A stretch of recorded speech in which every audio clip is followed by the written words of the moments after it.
Good afternoon and welcome to Making Inclusion Work, a personal conversation with two industry pioneers.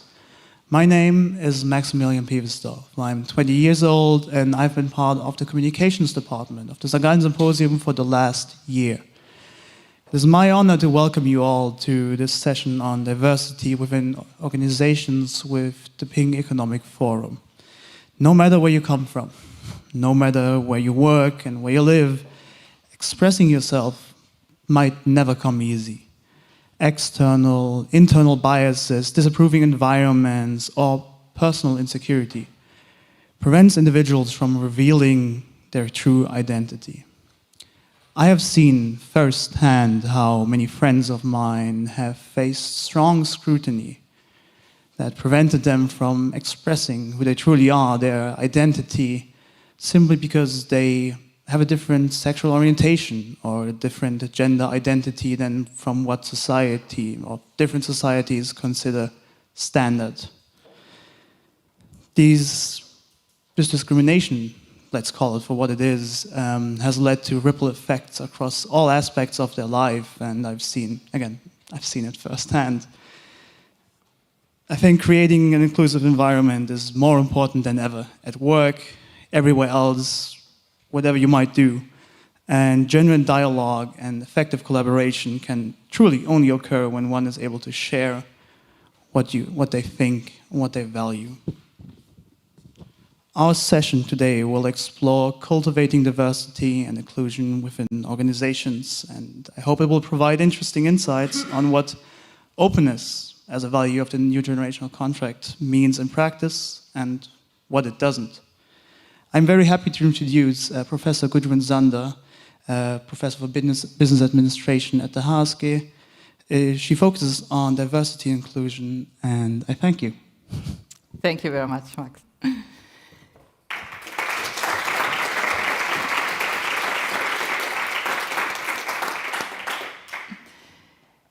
May I ask you to come on stage, please?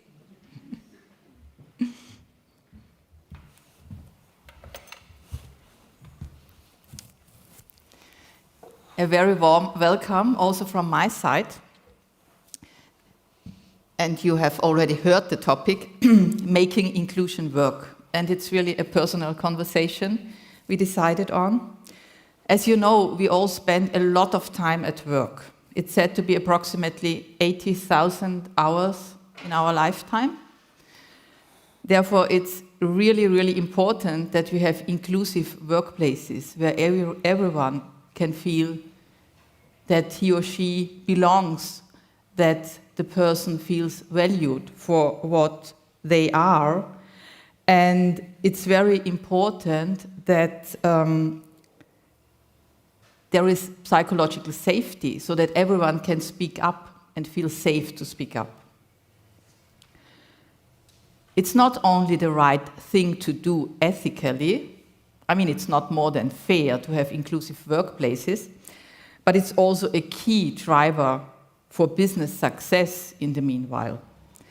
Just think about innovation.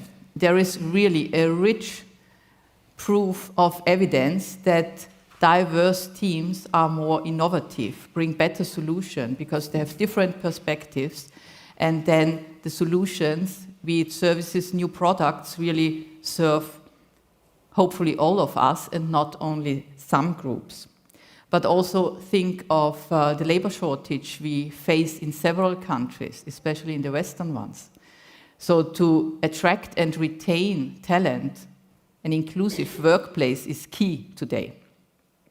In this session, we will explore key elements to cultivate inclusion and diversity within companies and organizations.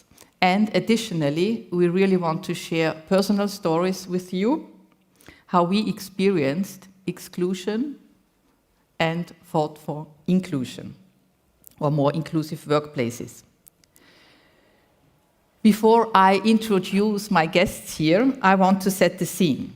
We have an hour, and we really want to make sure that you can ask your questions and bring your contributions. So we will start with a conversation among the three of us first, and then very soon open up for your questions and contributions. Our aim is to leave you with some inspiring ideas and maybe some questions to reflect. We will be unable, and I really want to underline this, we will be unable to tackle every challenge in this field within 1 hour. Mm-hmm. But what we want to do is we want to link our personal experiences to transformational processes in companies and our experiences on how we can deal with current and very urgent challenges in a way so that we set the path for a more resilient and sustainable future. I am especially honored to have 2 guests today. Just right beside me, Dame Inga Beale, a very warm welcome. Thank you. Inga worked for 4 decades in the world of financial services. Understanding the importance of inclusion in the workplace and having done a lot to break down barriers and build inclusive environments, she is keen for organizations to do more than just throw money on diversity and inclusion. As a champion for women and the LGBTQ+ community, she calls for organizations to take real action and implement initiatives that will have a positive, long-lasting impact on the lives of the others. Welcome, Inga. Thank you.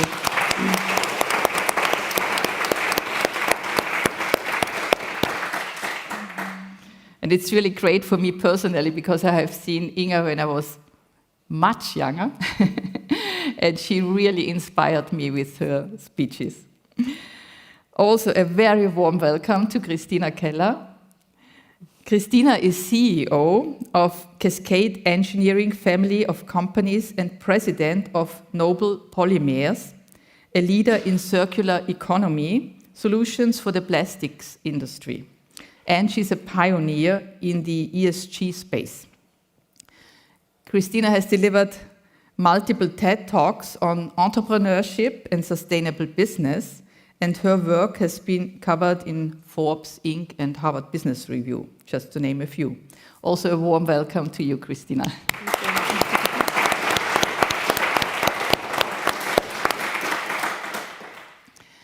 Usually, if you know people who are passionate about inclusion, diversity, equity, there is always a personal story behind. And I quickly want to share my personal story, very short one. When I came to St.Gallen, and this was in 1989, by the way, this was the year where the Berlin Wall fell, if you might remember. I was the only woman in a PhD seminar here on management accounting at this university. Then I checked the numbers and I found out that only 17% of the students were females. And one single female professor who, by the way, left shortly after my arrival.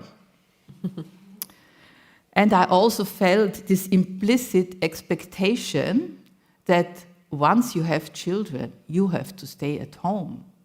And I was raised in Austria with 2 very young parents, both working full-time all the time.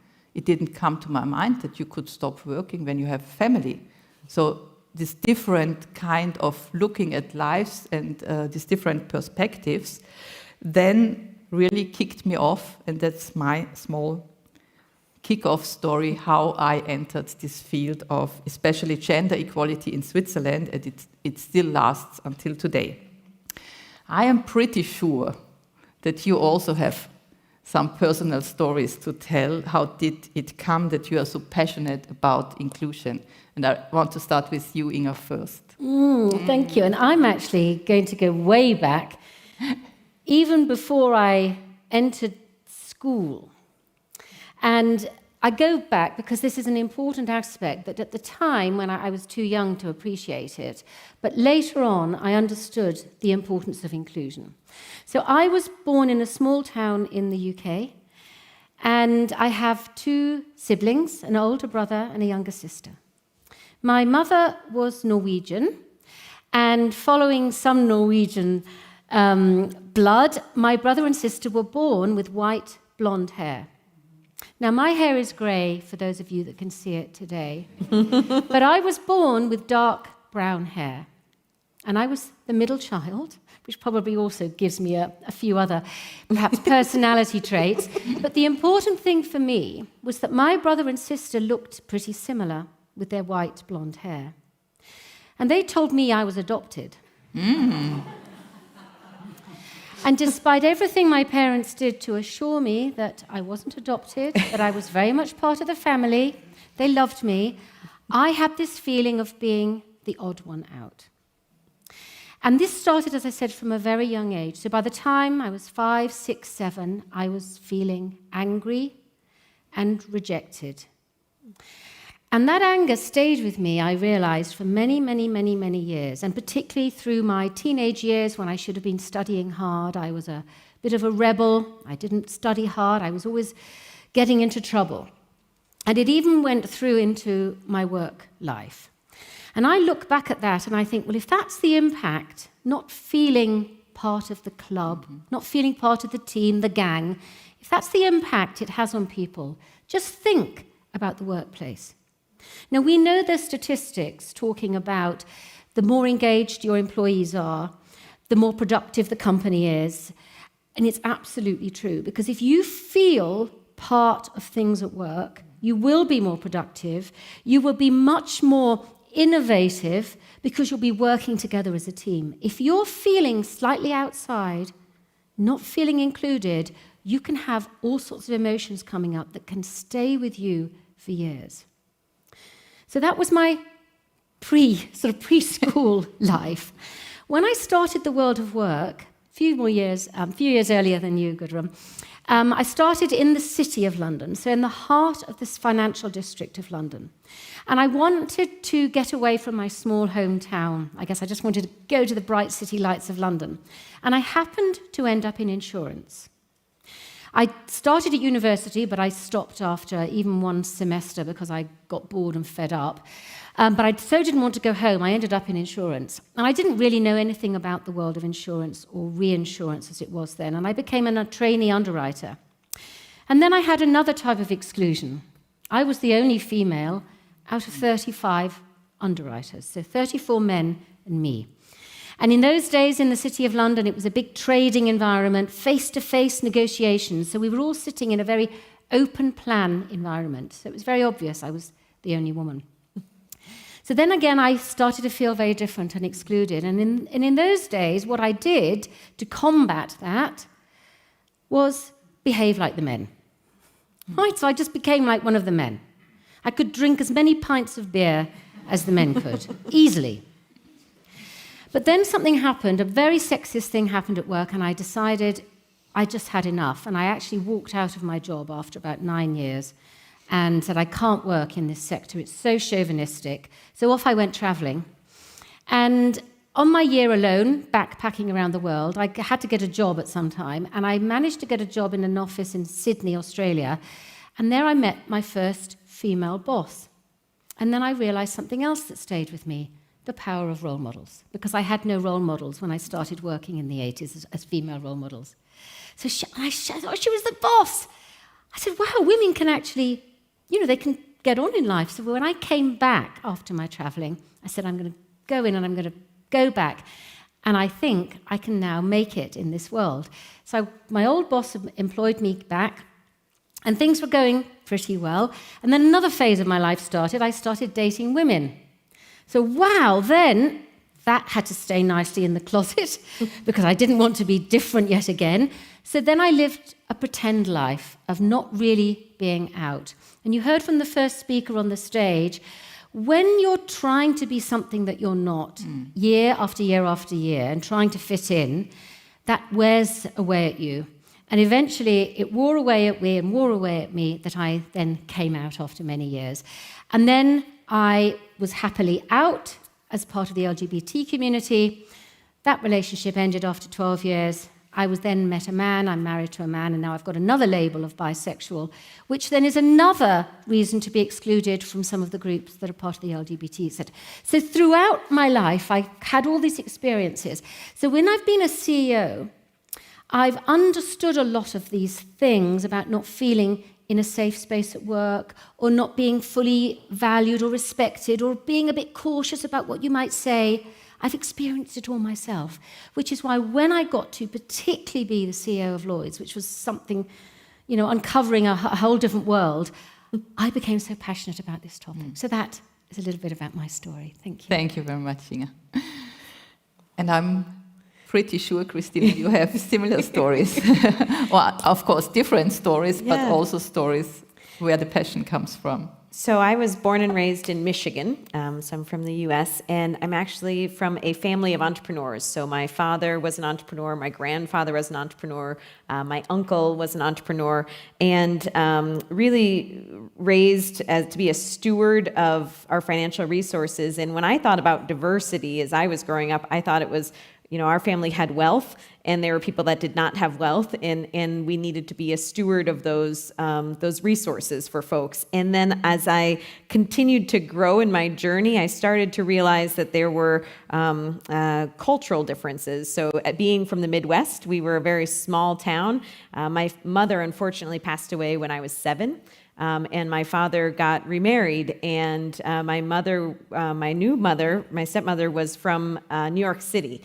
And for those of you that know the U.S., New York City is very different than the Midwest. And so she was not immediately embraced into the cultural community, and it was almost my personal passion to try to make her feel welcome, but I couldn't make everybody be welcoming to her, especially not my older sisters who were a bit older when my mother passed away. They were, 15 and 17, and so that was never going to be their mother. That was never a person that was part of our family, and so there was kind of similar, I guess, to how you were saying, feeling like that in-group, out-group. I was not necessarily part of the out-group, but I so desperately wanted her to be a part of our family that was a big piece of understanding that cultural difference. And then it was kind of interesting. My father was starting a joint venture with Dow Gurd Essex, and he actually said, I'm going to be spending about 70% of my time in Switzerland. And he said that to my mother, and she said, well, then we'll move there. So I moved to Switzerland when we were in high school, and that was yet another kind of chance to be among something different. And I learned also that people might not look different. They might not have different socioeconomic status, but language is another difference that people had. I learned the difference between Schweizerdeutsch and Hochdeutsch and all the other things about even within a language there might be differences and ways to identify people as different. And then it really sparked in me a desire for travel. So I also, after high school, went to traveled around in Latin America and Africa. I did micro businesses in Peru. I did solar panels in Africa, and really was quite passionate about making a positive impact around the world. And so did a lot of travel, and ultimately decided that there was a difference between how development is done in different places. So not-for-profits, while having a passion for doing something good, can sometimes have negative consequences. So I was in Ghana, and there was actually, they had donated grain. World Vision had donated grain, and there actually was grain farmers that had gone out of business because the grain prices had gone to zero. They no longer had their livelihood. And this idea that there are business-based solutions and there are philanthropy-based solutions, and kind of that difference was awoken in me. And so I went back to business school. So I went to Cornell, and I was one of the first Sustainable Global Enterprise immersion graduates. And it was a brand new immersion, and a lot of the finance folks in the school were not so excited about this new immersion. They were saying, you're going to bring down our rankings in terms of what you're going to earn at the end of this. But it was an exciting and passionate area for me, Sustainable Global Enterprise, and so it was involved in that for a bit. And then really joined our family business in 2009. So I, 2009, have been the CEO of Cascade Engineering. Wasn't the CEO when I first started, kind of went through. And there was actually a gentleman in our organization when I first joined that was a bit of a bully and was not a nice person to be around. And he was actually ultimately kind of rejected by the culture. And they tried to work on a development plan for him. And he said, I'm done with this, and moved on. And that was probably the most exciting piece for me, that when you see the strength of a culture that can kind of propel people longer term that maybe don't fit that culture. That was great. And I do remember actually going back to business school, one of the first things that impacted me about gender was that I had thought about diversity from all these different lenses of, wealth, race, all these different things. And when we went to the front of the stage for this introduction, they said it was me and a Indian fellow, and I was thinking in my mind, oh, this fellow is going to be the diversity that we're talking about, and they turned it on and said I was the diverse one because I was only 20% women in the business school, and I started to think, oh, that's really interesting. I've never been part of a diversity where I'm actually the lesser than. So there's a power dynamic in the diversity too. I mean, when you're saying, okay, I have wealth, I'm being a steward of resources, versus I am now the one that is not there, and maybe people don't even feel you should be there, or the sustainable global enterprise. It was a very interesting experience for me, and so that was just a little bit of where I came from and how I've approached diversity from a variety of different topics. Thank you very much, Christina. We will then definitely have a look into your big success stories. But first, I want to, before we dig deeper into the topic, I want to clarify when we talk about inclusion what we are talking about. Because, for example, in Germany, inclusion means something different to the Anglo-Saxon definition of inclusion, and I refer to this one. So people usually feel included when they feel that they belong to a team, to an organization, to a company. So belonging is one central part of inclusion. And the second, also very important part is that people can be themselves. So referring to what you said, Inga, that you don't have to hide, that you don't have to perform a different personality you are, so that you can really be your true self and bring all your strengths to the company. So being valued for our individuality on the one hand side and belonging on the other hand are the two dimensions of inclusion. Inga, I want to start with you again because I'm really sure that you have some success stories to tell. So maybe initiatives or projects that really had a great impact and you are really proud of. I will, therefore, talk about my last full-time executive role, which was the CEO of Lloyd's. Because that was a challenge I took on that I didn't really understand before I took it on. For those of you who don't know much about Lloyd's in London, it's a market. So it's not an insurance company, it's a market made up of hundreds of companies. The closest might be some sort of bourse you might think of as a sort of an exchange. It's much more than just an exchange, but anyway, we're not going into the complexities of that, other than when I was hired into that role, it was all about modernizing the market, introducing technology to a paper-based market. Because fundamentally, Lloyd's, although it does business in 180 countries, territories around the world, majority of it is done face-to-face in a building in the City of London. And $40 billion of business every year was traded on paper, even when they hired me in 2013, which is quite extraordinary. And by then, it was over 300 years old, because it was started in 1688. So after 325 years, they were still doing business in exactly the same way as they had been for over 3 centuries. And they knew that this needed to change. And I loved technology.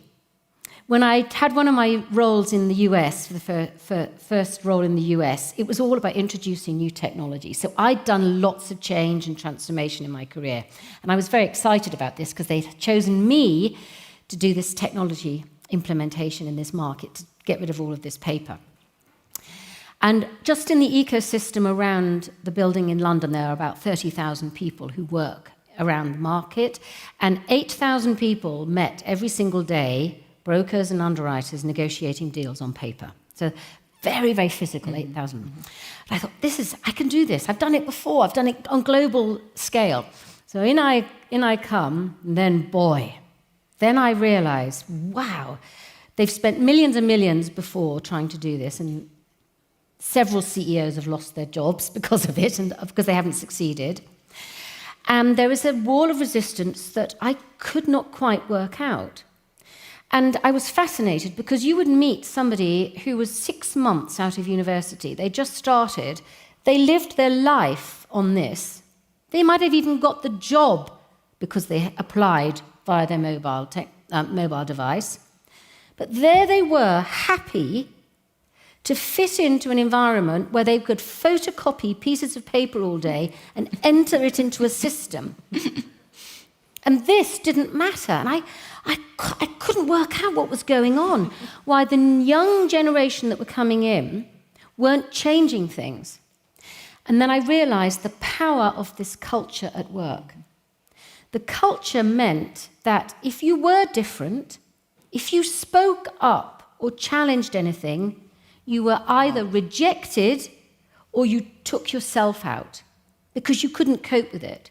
So therefore, if you stayed, you conformed. And people, 6 months into their first job, I tell you, were older than my grandfather if he'd been alive. They were molded and cloned. So you had this complete homogeneity in the market that meant nobody spoke up, nobody challenged, and nothing changed.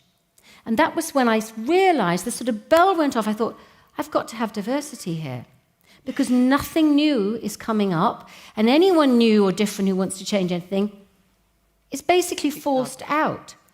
So that was when I realized if I'm going to be successful, I have to start getting new people, and they have to start staying in this market and not being rejected.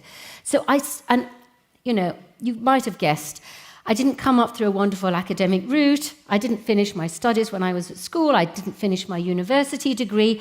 I go by things often how they feel. So I didn't bring a consultant in to help me with this. I just knew I had to do something. I had to also do something about including people. Because when I asked people, I said, why have you been so resistant? Tom, why have you not wanted to do this? This is exciting. He said, nobody asked me. Nobody asked me what I wanted.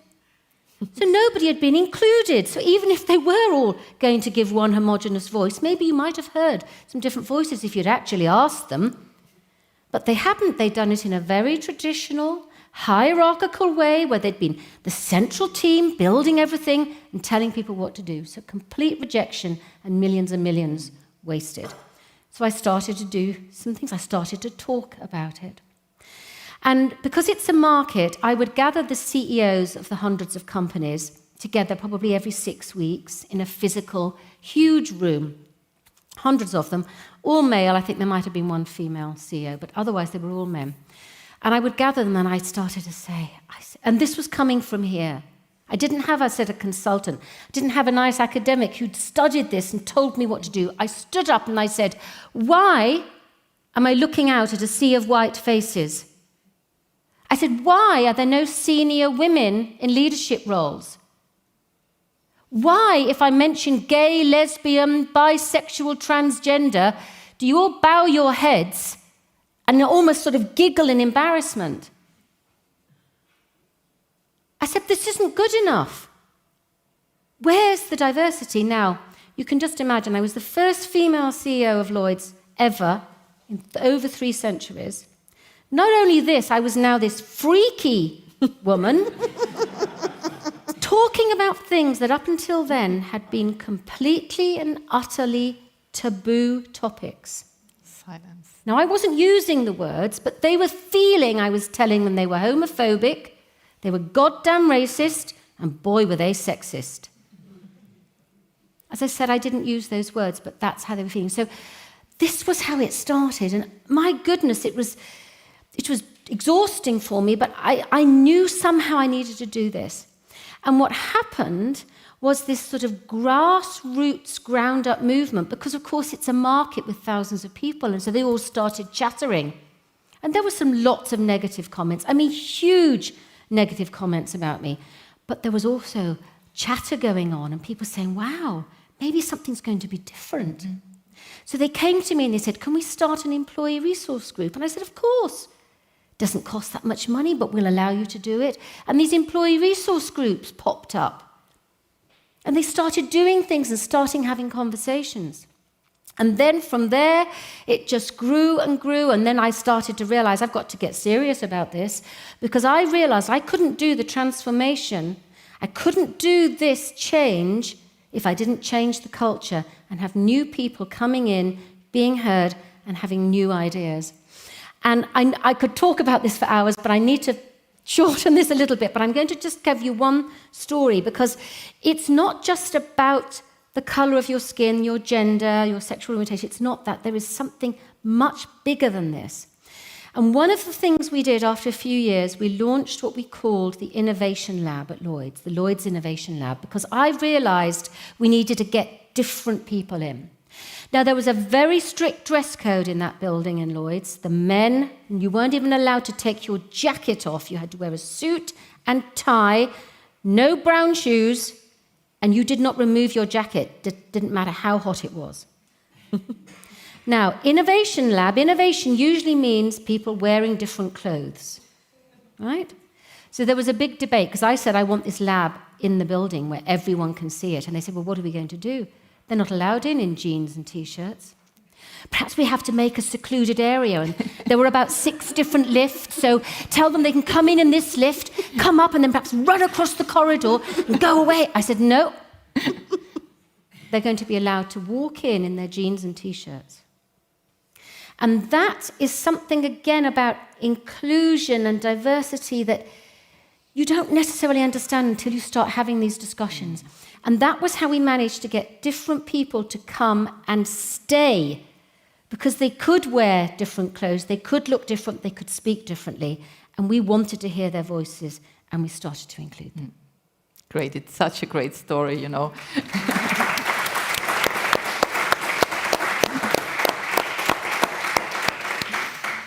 Looks like a technology project, change project, and turns out to be a cultural change and diversity and inclusion project at first.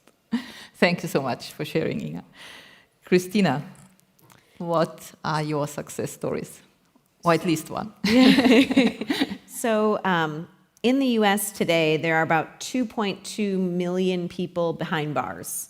There are about 70 million people with criminal records, and it disproportionately impacts people of color and people of different minority groups.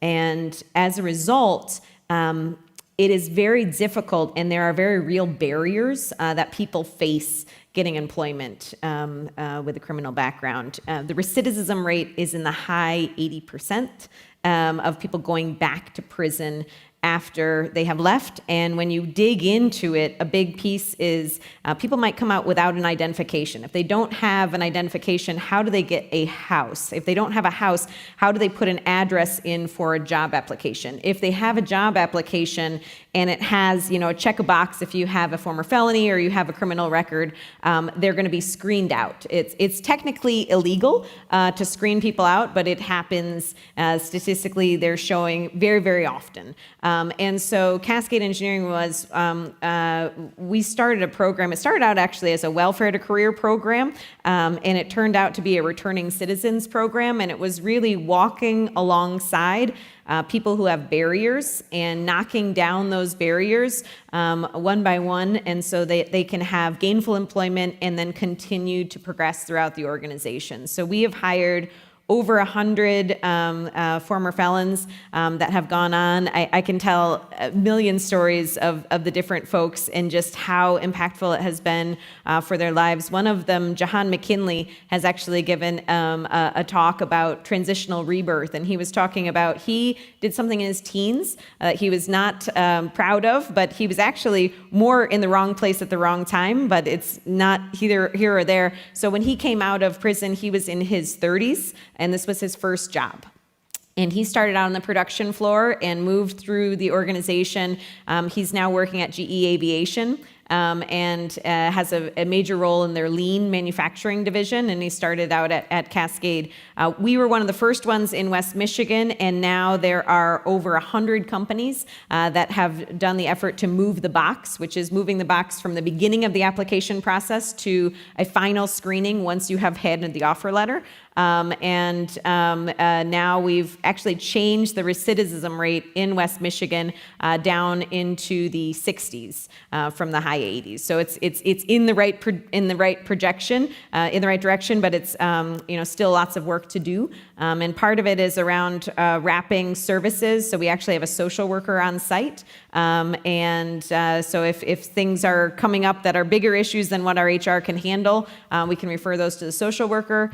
We've got public transportation to come out to our facilities because transportation was a big issue, and also childcare services. And so that's a big piece of what we've done. A big piece of it was just listening to people in the organization.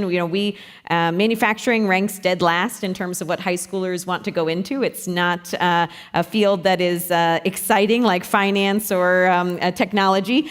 So we have to look at different pools. There's going to be probably a gap of about 10 million people in the manufacturing sector that don't want to go into manufacturing but are retiring out. So our pool is shrinking, and we have to look at different pools and different ways of hiring. And so this has been a creative way that we've kind of solved a labor shortage issue and created an opportunity where everyone can thrive. Thank you so much, Christina.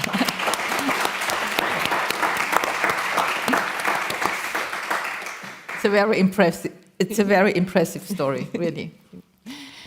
I already got a sign that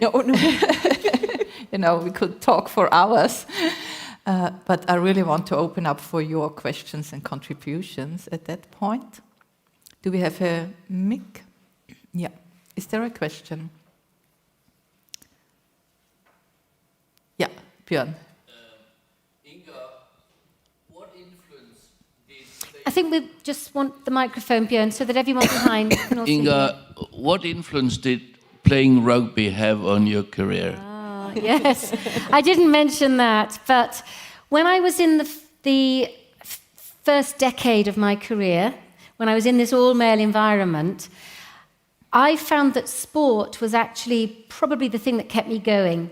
I started to play rugby and didn't know anything. I didn't even know that women played it, but they did. And I got involved in a team. And what you realize when you go and play in a sport, particularly like rugby, which is a very team sport, not individual at all. And on the 15-person team, everyone needs to be a little different.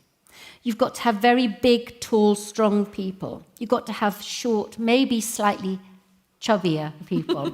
You've got to have very fast people, because each part, you come together, and all of those differences come together to form this beautiful unity of how you can perform on the pitch.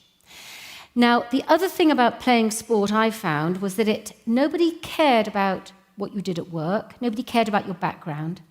So you were totally part of the team. And as I said, it didn't matter what you looked like. You could be different sizes and heights and ability, have different skills. Some people were very good at handling the ball. Some people were very good at tackling and bringing people to the ground. You were just respected for what you brought. And working in that team and bringing that harmony together was so important to learning, but also my savior, because it was my escape where I felt totally included. And it was such an important part of my life for 12 years. Mm-hmm. Thank you. Further questions? Yes. So my question goes into the direction of We have two great examples of things that were done in organizations that would allow for inclusion, but coming from the top. Being in an organization where I see the need, I know that there's lack of awareness. Anytime that we do some inclusion activities or we bring the talk, I feel that we're preaching to the converted, and the people who should be there listening are not interested or not engaged. So any recommendation or any suggestion on how to bring this topic up in a meaningful way and not just checking a box saying, yep, diversity, inclusion, and equity is important for us? Well, I'm happy to start on that one. And actually, it doesn't necessarily matter whether you're at the top or not, because when I arrived at Lloyd's, I actually had something almost bigger than me, because I had this market and these hundreds of companies, and some of those companies in Lloyd's were FTSE listed. They were in the top 100 largest listed companies in the UK. So we're not talking small companies. So I had something almost bigger that I had to attack. So I got an ally to be my spokesperson. And I thought, here I am, I'm the CEO, I've got to be outspoken about it, but I cannot be really the face of this. I need somebody who's safe for most of the people who are going to hear the message. So I went to a man, a white man, heterosexual man, who'd been married, a couple of kids. You know, he'd only look diverse in a women's refuge in Mumbai or something, you know. He was not diverse in the market. But I'd known him for over 30 years. And I went to him and I said, will you be my person, my figurehead? Because I know that you can open up doors and have conversations. You can have people who will say, oh, he's not threatening. He's like me, you know, I can have a conversation with him. And that was the most important decision I made, because he didn't know anything about diversity and inclusion. When I first spoke to him about it, he said, I don't know anything about it. I said, it doesn't matter. I just need to be you, and I need you to start having the conversations and to be out there banging the drum. And that was in 2013 when I started, and he's still doing it today. He's got so in there. But that was a real trick, and I think you can do that wherever you are in an organization, because sometimes it's the tough, and I'm sorry, I know I talk too long, but I'm so passionate about this. Fine. If the noises are coming from you, it can be very difficult. And you don't want to be known as Miss Emma, who's always talking about it. I was in Frankfurt once, and we were hosting a huge event in Frankfurt for Lloyd's Market. We had the UK ambassador for Germany opening up the event. There were about 900 people gathered. He spoke, and I didn't tell him anything about what to say. It was his agenda, but he looked out at these 900 people and said, wow, he says, you need to do something about your diversity here, don't you? It's nearly all men, is what he said. And I thought, oh, gosh, okay. Thank you, Ambassador. Off he went. I then did my speech. I didn't mention anything about diversity or talent or anything to do with people. Then the rest of the day, because it was a whole day's event, I went and spoke to various groups of people. I lost count of how many times somebody said, oh, well done, Inga, talking about diversity. Did not come from my mouth. So even when you're not saying it, you get accused of saying it. So therefore, it's so much more powerful, I think, and can be powerful to find allies, people who can help you and be your voice in the company.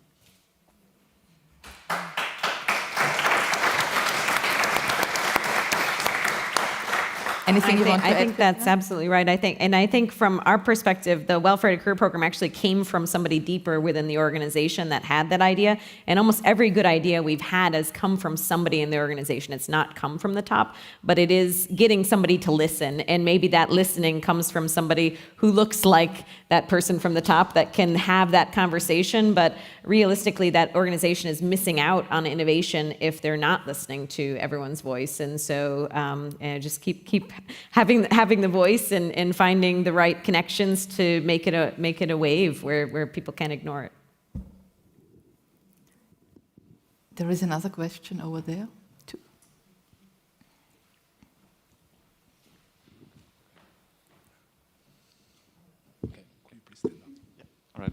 Then I'll go first. You did touch upon this already a little bit in what you said, but I wanted to ask to get maybe more details or more insights on what role you see for intersectional approaches in making inclusion work, or if you've, in your life and in your activities in this field, if you've perceived a change in the culture of making inclusion work already. Intersectional approaches from the standpoint of cross-functional teams being able to speak to the issues, or? Yeah, and it's sort of, because I remember when I started it was a founding member of the first Women in Insurance group in London. The C-suite women, and there weren't many of us, so we all knew each other, we got together, and of course all we did was we talked to each other. And this went on for years, and we said, what are we going to do? We're not making any difference. And then we started to include men in the conversation, and things like that. Then you had the LGBT network start. Then you had the racial network start. Then you had the social mobility network start. And then you realize, gosh, I belong to a lot of these groups, don't I? So each one of us is sort of part of one of these groups. And so I think now there's much more emphasis on looking, and I do remember early days, when I was starting this whole inclusion at Lloyd's effort, one of the people on my steering group said, well, you've got to start with women. You know, we can't cope with everything. I said, no, you can't just do women. You've got to kind of do it all, because people are involved in all of these different groups. And so much more, and I'm so pleased now that networks come together, they host events, they have conversations about, well, actually, I'm feeling part of all of these groups. And there can be a double glass ceiling because maybe I've got two elements that often get discriminated against. So, you know, it is so complex, but at least people are recognizing it and they're now talking openly about it. And this idea about that you can actually declare that you're part of different groups now, I think is a wonderful safety that's being brought into the workplace. Because unless we start understanding and unpicking all of this complexity, we can't get anywhere. But if there's one thing I would say about the things that have kept me going and kept me energized is when I do get into one of my little sections, one of my little communities, we're all a bit like-minded and we can be so safe and we can share our frustrations and maybe scream at each other a little bit. But then I guarantee it, I feel energized to go on and keep on the fight. Because there is also benefit in just keeping to some of your small groups every now and then. Yeah, I think as a manufacturer, we always say start with safety. And I actually, I grew up skiing. I really enjoy skiing. And the idea of if you know how to stop, you can actually go much faster because you know that you're able to have some place that you can regulate. And so the idea that there are these safety pieces of it so that you're able to retreat back because it is the microaggressions, the macroaggressions, the other things that you deal with, the kind of the weight of what you were talking about, the weight of being different, you need almost like some place to come back to feel secure, to feel safe. And so that's where I think the employee resource networks or the other types of things where people can come back and feel energized is very important. And then being able to go out and have the cross-functional dialogues, because sometimes you might have a space for a cross-functional dialogue, but if someone isn't feeling safe and they aren't feeling included, they may not bring themselves to that cross-functional dialogue. And so that balance of having safety and having the cross-functional nature, I think, is really important. And I would add that inclusion is really the right way to go. Mm-hmm. Because then you are not looking at all the differences, but you set like, I don't know, rules, whatever, that hopefully benefit all, that they feel included. So I always recommend companies not to have, let's say, flex work for mothers, but flex work for everyone. It doesn't matter what's the reason behind. You can just use it, and that's the rules behind how we use it. So to make sure that you have measures in place that benefit most of your, or in best case, all of your employees, and not label it to different groups, because then you're stigmatizing and reinforcing these groups again. You are, but I just think, and of course I know we've only got a certain amount of time We have today, another 5 minutes, This is fine. so challenging because... And it needs both, sorry. Yeah, because it kind of needs space. both. Yeah. So one of the things I did, as I said, I kept having these big meetings with these male CEOs. And for me, it became a bit draining, and I thought we've got to get a new energy in. And I asked these CEOs if they would bring someone from a young generation with them. So don't care about seniority. Bring someone from a different generation in your company along to these meetings with you. It was amazing. Mostly the men chose women to bring along, probably because it was my request, I guess. But it didn't matter. I didn't ask about that. But they brought these young people, and the dynamic changed completely. Just even if you're sitting in the audience, the feeling was different, and conversations afterwards were very different. So that was one thing about being quite specific. But we've also got to remember that everyone's an individual. And I was addressing a group on racial matters, and there were quite a few black people there. And one of the things I asked them was, because I told them about my generational thing, I said, if I'd said to the CEOs, because they were I think they were all white, I said, if I'd asked them to bring someone from a different racial background to that gathering, how would you have felt about it?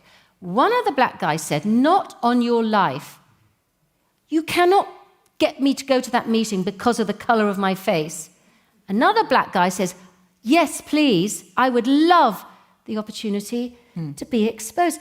So this makes this whole thing so difficult because we're all individuals. We cannot be categorized or labeled by others because we don't, only by ourselves in a way, because we're the only ones who know how we're going to feel about different things. But the generation example is perfect for the symposium. That's what's happening here. So do we have time for a last question? One question? Okay. Yeah, sure. Thank you. I am a firm believer that we have to get men on board to actually achieve equality. So maybe some of you know the Rethink Masculinity movement, and I was wondering how we can kind of implement this movement and this way of thinking into companies, and also maybe then challenge the image of the ideal worker in that sense as well. I think that ego is a very challenging thing in business, and people recognize that it's bad at some level, but at the closer you get to power, the more I don't know. That's the whole piece behind the ring, right? He has the power and he wants to keep the power, and so I think this idea that people in power, probably the best leaders, are the ones that are eliciting followership from their employees, that are engaging, that are looking at the whole ecosystem. And so I don't know, I would argue that those skill sets are revered, but it is hard practically to get somebody to ascend to a leadership position that doesn't have some amount of ego and of self-promotion. And so it's kind of how the structure is created. You have to climb a lot of the ladder, and I don't know. Well, the thing is that people feel, when they feel threatened, of course, they then get defensive and they don't want to play and they don't want to be part of the team. And particularly following the Me Too movement with all the women complaining, suddenly you had men saying, oh, and then getting fed up with the topic. And lots of people, actually not just men, many people rolling their eyes, going, oh, not that topic again, And so there's fatigue setting in. There are all sorts of issues. But you've got to take the threatening side out of it, and you've got to get people to be excited and open up about it. But this is challenging, because at work, we're not used to talking about our feelings. Some people feel very uncomfortable talking about their feelings. And often when you ask someone how they feel about something, they give you the stats, the data, they give you all of this. They don't actually tell you how they feel. And because of the political correctness that's going on, people often are saying, I can't actually say what I feel. So I've started now to encourage conversations that are actually enabling people to say what they feel. And I chair a company, and one of the major offices is in South Africa. Now, South Africa has been on this challenge around, particularly around race, but also around women and people who they call previously disadvantaged, I think. So they've got this whole movement that companies have to follow. But you've got a lot of people in the organization feeling left out now, completely discriminated against, feeling they've got no career in the company.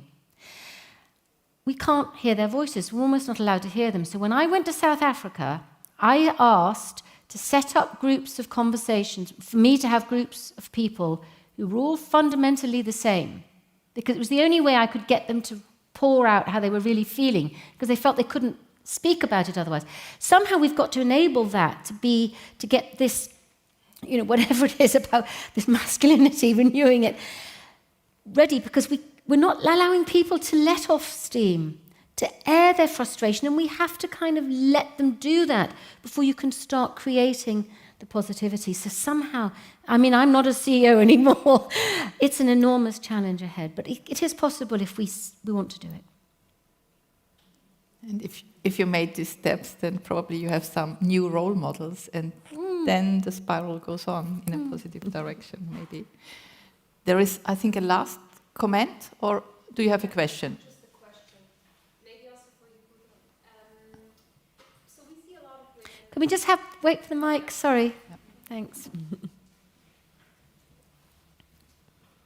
So we're seeing in Switzerland sometimes even higher female than male proportion at university, but we're losing a lot of they enter the workforce and then we lose them after their 30s.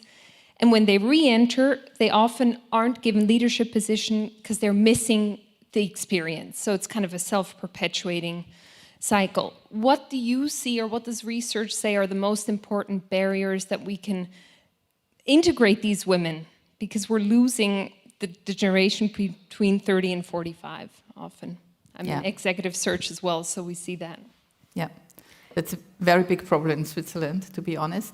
And what I see and what really works is that you have more flexible working models at hand, and again, for everyone, not only for the young mothers, so that you keep them. And then what I see a lot in the companies, these were once high potential women, then they are pregnant, they give birth, and all of a sudden they were off these lists. And then sometimes I'm very cynical and say, I didn't give my brain away with giving birth to a baby. So I'm still a high potential. So to raise awareness, to bring these women back on the lists. Because yes, experience is one, but at the end of the day, we need different perspectives. And I mean, if you ever experienced maybe how difficult it was in former times to enter a tram in Switzerland or a train with these steps, and now we have these Niederflur trams where you can easily enter. So that's an innovation for all of us. Yeah? And this kind of innovations we need. So experience is not everything, especially when we are talking about transformation processes, new cultures, and so on. I mean, it's very often a hindrance to have the experienced people over decades, what you said, doing for 3 centuries. Every day, all the same routines. That won't bring innovation. So to disrupt these things, we need different perspectives. Of course, not everything new, but yeah. As someone close to the 30-40 window, I would say fatigue is real. I have a friend on Facebook who actually had put a picture of the document she left for her husband when she went away for a weekend of what to do with the children and all the different things. And it was, so being able to have that partner at home that's also helping out. I have a friend also in Sweden who they had maternity-paternity leave. So over 4 years, she took a year off, then he took a year off. She took a year off, then he took took a year off and they were able to take care of the children and both continue to grow in their careers.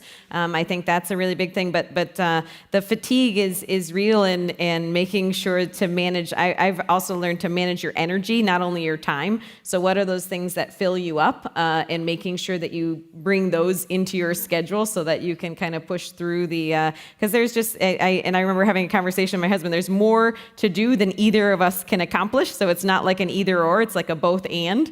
So how do you get a village around you to help move it all forward? Because it is, that 30 to 40 window is tough. We are already, sorry, I have to stop here. We are already over time. I know we could talk for hours here. And I want to pose a last question to the both of you. Okay. I start again with you, Inga. Can you give 2 or 3 tips how to scale up the inclusion topics? Maybe also from your projects, or what advice would you give? Just very quickly. Well, in the workplace, it's so much is about communication. Communication from the top, from the bottom, from the side. And communication means listening and having awkward conversations. So that's an important thing, and anybody can do that. Anybody, whatever level they are in an organization, can start having conversations. And I would always, even if you want to challenge somebody about something, always ask it in an open way as a question. And you could be amazed what can uncover. And everyone can be curious about someone who's different to them. Because until we start asking people who are different to us how they're thinking and feeling, we have no idea. Yeah. So that is so important, the communication and the curiosity. And then, I know we're not going to delve into this topic, set some goddamn targets for your business and measure them and deliver against them. Thank you so much, Inga. Christina.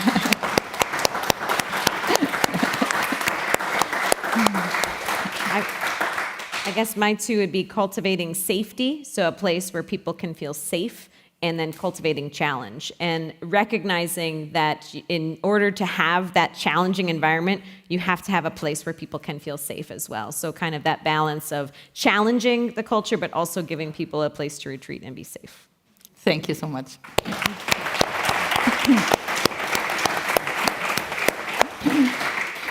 It was a pleasure and a great honor to have you here on stage. Thanks a lot for sharing your experiences and your examples.